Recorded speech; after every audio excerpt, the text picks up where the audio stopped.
So sometimes developers make games and people go, Well, actually not sometimes, a lot of the time. But what only happens sometimes is when the games that people do that with are anything but deserving of that reaction. Hi folks, it's Falcon, and today on gameranx, 10 games that were expected to fail hard, part 2. So if you're interested, we did a list like this already. It included The Witcher, Demon's Souls, Sonic Frontiers, Metroid Prime, Doom 2016, the Mario Rabbids Kingdom Battle game, the Silent Hill remake, Silent Hill 2 that is. It's actually, I think, an interesting video if this is a subject that interests you. So if you're aching for more of this after you're done with these, head over to that one. A lot of demonstrative pronouns in that sentence.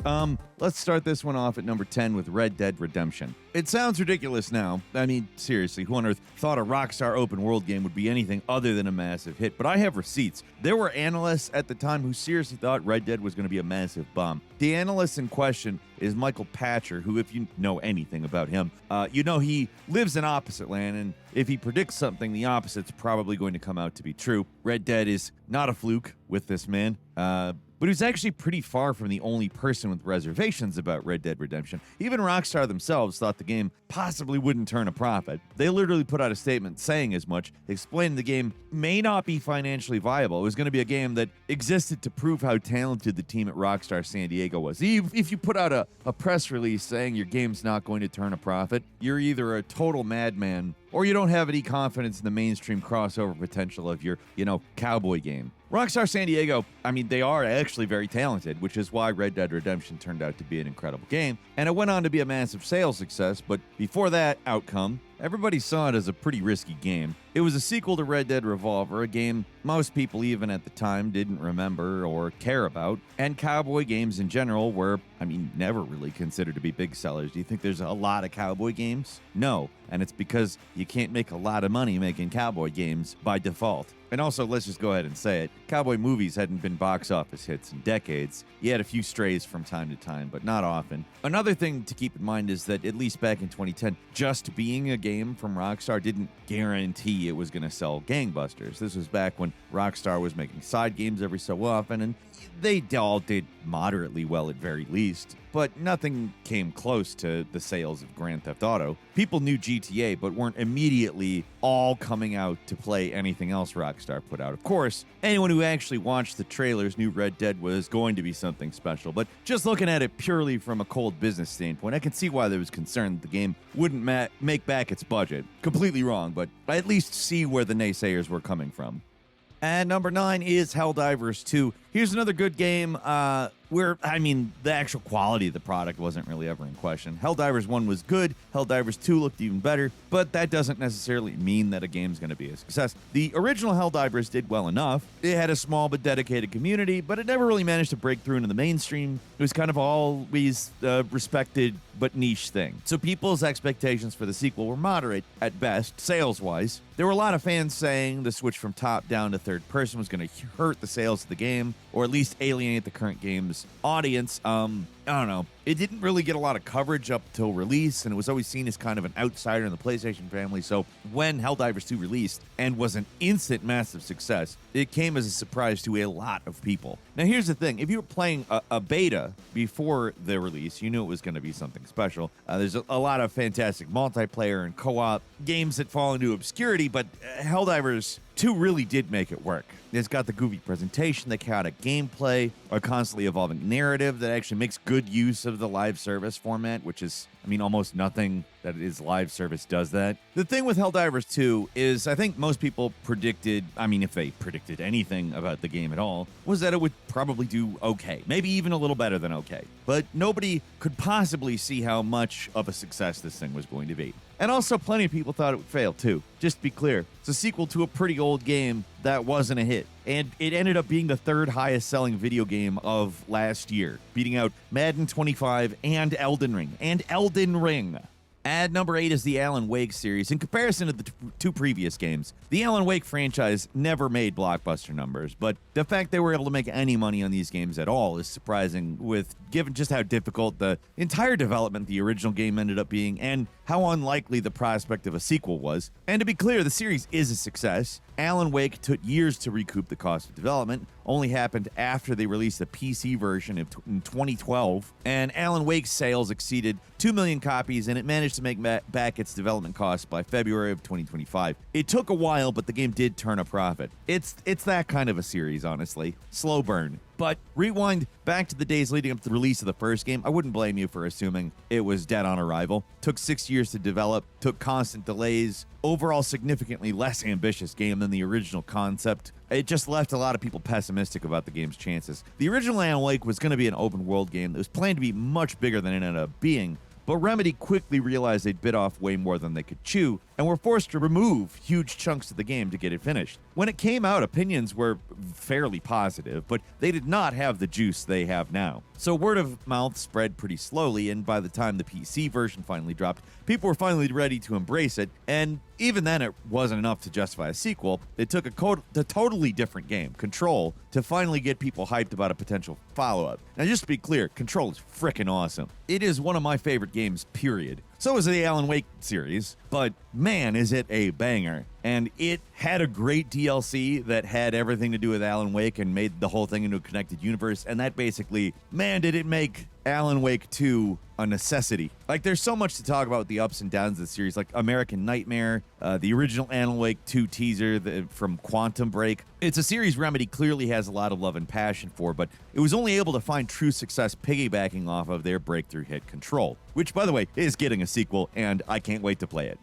And number 7 is Neo. The fact that Neo exists at all is impressive. That it's actually good is it's a minor miracle. The original version of Neo was announced in 2004, 13 years before it came out in 2017. That's nearly as long as Duke Nukem Forever. That was in development for 14 years and 44 days. Any game being made for that long is probably going to be a mess, especially back when it was announced. The average turnaround on a game, especially this type of a game, was 2 or 3 years. There was little reason to believe in Team Ninja at this point as well. Their last Ninja Gaiden game was an absolute disaster, and everything else they worked on failed to turn the needle outside of the Dead or Alive games, and well, let's just say certain aspects of the games lent themselves to overpriced DLC bundles, and that was kind of grinding that series into the ground. Handled that pretty tactfully, didn't I? Team Ninja had fallen far from the days of Ninja Gaiden Black, so expectations on Neo were pretty low. Even when early feedback started up, there were plenty of people in the gaming community who just assumed Neo was going to be a disaster. Kind of me included. Not necessarily a disaster. I was kind of in the same camp as a lot of people who were looking at it like, this looks a bit like a Dark Souls knockoff. And not in the way that this was becoming a genre, but in the way that it looked like, oh, Team Ninja is just trying to copy Dark Souls because they don't have anything going. The context didn't exactly make it look great. Of course, the game finally came out and proved the naysayers and haters wrong. It's a fantastic game that manages to stand out as its own unique thing. As of May 2025, the franchise has sold more than 8 million copies, making it one of the most successful games in the genre.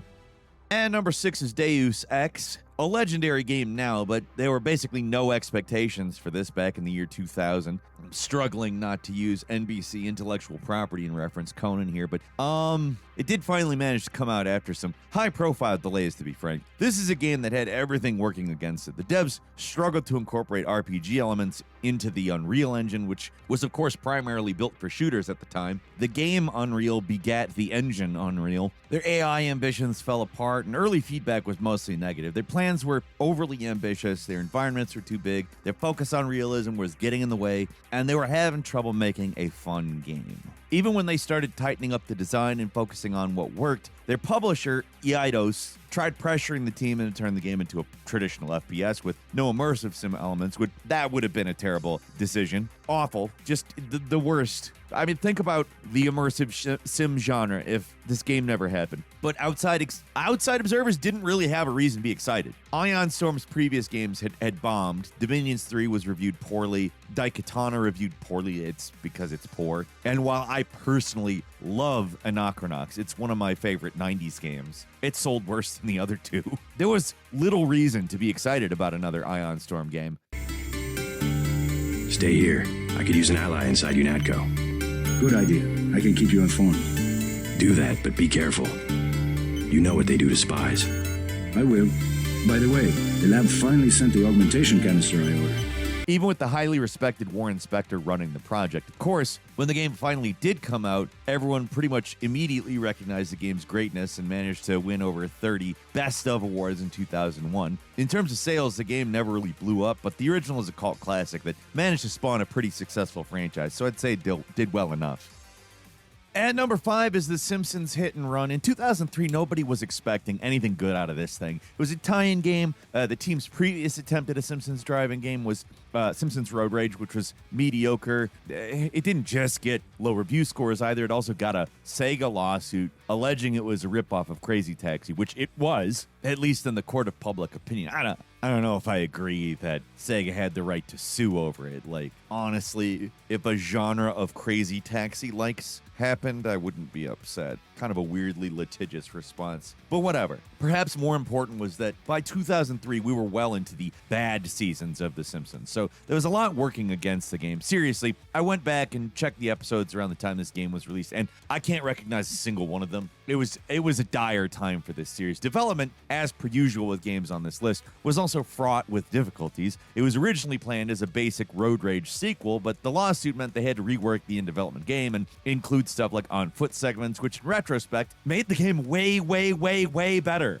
Many in the development staff assumed this thing was just going to be a bomb. They were failing to meet deadlines. The game was unstable through most of the development. Huge chunks of it were cut. Everyone on staff assumed it was just going to be a mess. And most industry observers said the same. They were just expecting another disappointing Simpsons tie-in game, which why wouldn't they?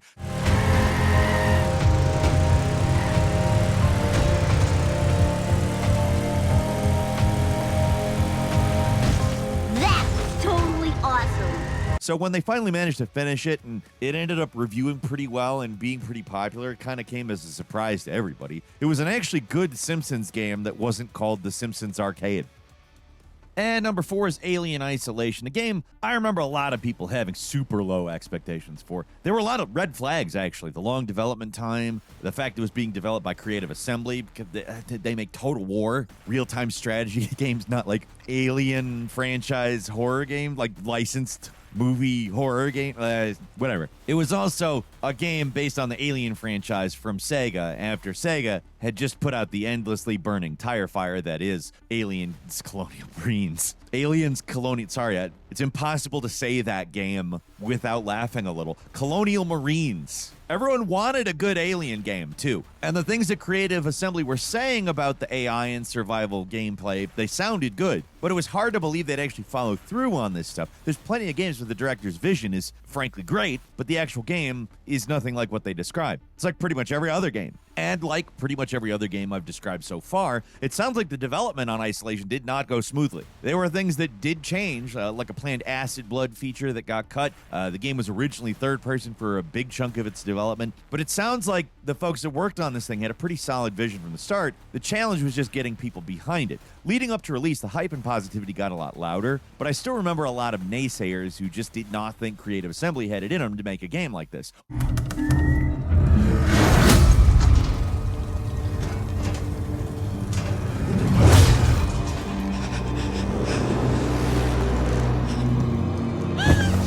All signs pointed toward the game possibly being a dud, but it was actually really damn good. A little divisive, to be fair, but the craft was there. This was a proper Alien game in a way nothing else up to this point had ever managed. And the team that did it went on to do pretty much nothing else like it, other than the upcoming sequel that is maybe still happening. Hopefully. Moving on to number 3, it's Tales from the Borderlands. The story of Telltale's unexpected rise and swift and sudden fall is a sad one because in many ways these guys were real pioneers in the storytelling of video games. The choices didn't matter as much as the games wanted you to feel like they mattered, and there were a few legitimate stinkers, but along the way, there were a lot of real nice unexpected surprises like Tales of the Borderlands. A Telltale Borderlands game sounds like it would be an absolute disaster on paper. So what you're telling me is that they're going to make a Borderlands game and take out all the things people like about Borderlands, like the guns and the shooting and the... Yeah? And on top of that, the stuff that you're leaving in is the stuff people don't particularly love. The kind of cringy humor at times. I mean, everyone assumed, and everyone assumed this was going to suck. When I was originally putting together this list, I was thinking about putting The Walking Dead in this spot, but in hindsight, there was a lot of positivity about that game going on. People were generally positive about Telltale's Sam and Max games, and nobody played or remembered their crappy Jurassic Park game or those Law & Order games they made, so generally people were kind of excited to see what Telltale could do with the Walking Dead license. They managed to hit that game out of the park, and it led to the real Telltale renaissance, but behind the scenes, things were already starting to fall apart. The studio head didn't like The Walking Dead's lead designers and writing staff getting all the credit for the game's success and began inserting himself into creative decisions and generally making himself a nuisance with all the games they were making. Telltale also signed up for too many games. The staff was overworked, constantly rushing to get these things out. The quality was just starting to slip. Tales ended up being launched at the same time as the Game of Thrones game, and while they internally put way more effort into the Game of Thrones project, Tales inexplicably ended up being a much better game. It's also just inexplicable how good Tales of the Borderlands is compared to how bad their Game of Thrones game is. Tales leaned into all the studio's strength, the comedy from Sam and Max, the solid character writing, and a breakneck pace that keeps things interesting. The game actually was really well served by being in the Borderlands universe, and it elevated the world to something actually maybe a little more interesting than it is normally on paper. By the end of development, all they had was a tiny crew of people left to work on the last episode of the season. All their resources were going towards their other properties. Tales never really sold all that well, so I can't really blame anyone for not knowing about it, and I can't blame them for passing because the idea of it sounds awful, but it's up there with their best projects. In fact, for a lot of people, it is their best project, and no one could have predicted that. What are you doing? Come on!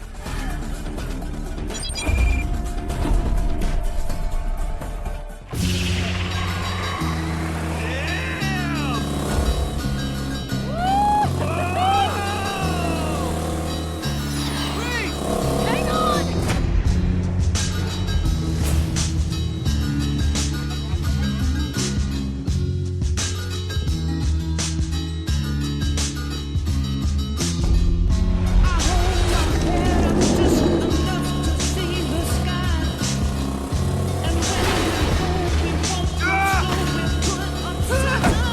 Moving on to number 2, it's Amori. This cult indie game had all the telltale signs of failed Kickstarter project. The guy behind it had very little experience making games. The project wasn't originally going to be a video game. It was envisioned as a graphic novel before the dev concluded the story was best told in the video game medium. It was built in RPG Maker, and the creator is clearly one of those artistic eccentrics that often had a lot of interesting ideas, but not always the drive and motivation to make the dreams a reality, at least on their own. Oftentimes having a team is what makes that type of person work out, so to speak. It also ended up suffering from all the classic Kickstarter issues. Bad communications, the funds eventually drying up, switching engines mid-development, and a lot of long delays. If you were around during the big Kickstarter boom and actually funded a lot of projects, you know what I'm talking about. A lot of games like this were never finished, or they ended up being a disappointing shadow of what was originally promised, that kind of thing. Amori finally came out late 2020. It blew past all expectations. It was a fantastic and fascinating RPG. Probably one of the better Kickstarter success stories, even.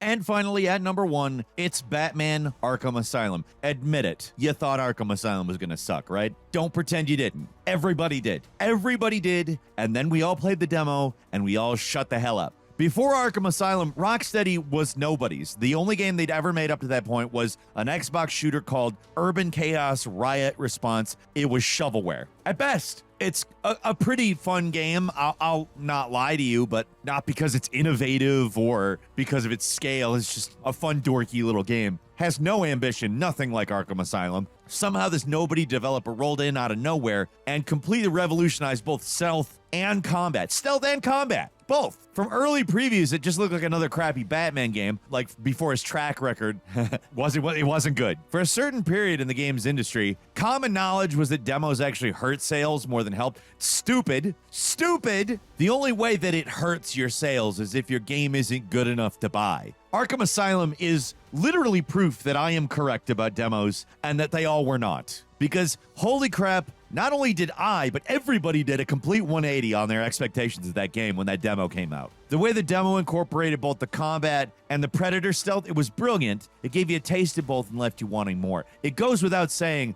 this is a classic. It's one of the best superhero games ever made. But before the release, it looked like an oddity from a studio nobody'd ever heard of. Don't let him hit you, idiots!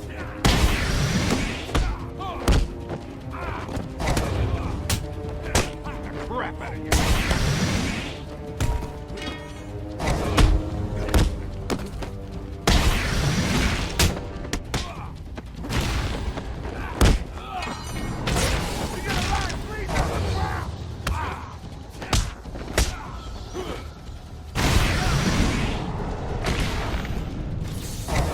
And that's all for today. Leave us a comment. Let us know what you think. If you like this video, click like. If you're not subscribed, now's a great time to do so. We upload brand new videos every day of the week. Best way to see them first is, of course, a subscription, so click subscribe. Don't forget to enable notifications. And as always, we thank you very much for watching this video. I'm Falcon. You can follow me on Twitter and book me on Cameo at Falcon the Hero. We'll see you next time right here on Game Ranks.